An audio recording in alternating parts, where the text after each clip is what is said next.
about reconciliation, of bringing people back together. Reconciliation, that's on my mind a little bit. I heard just before this service, maybe you did, that Archbishop Desmond Tutu of South Africa passed away this morning at the age of 90. And if you know about his life, he was about reconciliation, truth and reconciliation after apartheid had torn apart his homeland of South Africa and after it finally was defeated.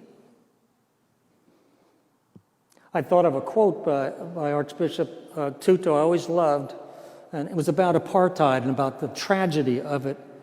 And he said, when the missionaries came to Africa, they had the Bible and we had the land. And they said, let us pray. And we closed our eyes. And when we opened them, we had the Bible and they had the land. I wonder what Jesus would have said about that.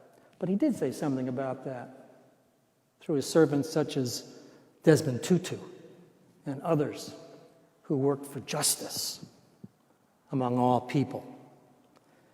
And I think that's what the disciples saw in Jesus as well.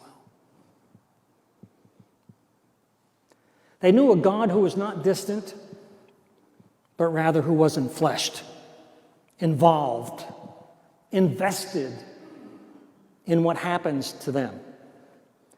And the challenge for us, and the blessed challenge it is to seek those same measures of experiences within our own world and our own time.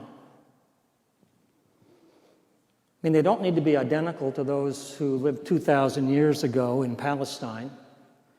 Our world is certainly different. We can, however, experience the same life-changing encounter with God if we allow Jesus out of the stable that was his nursery and into the real world in which we live.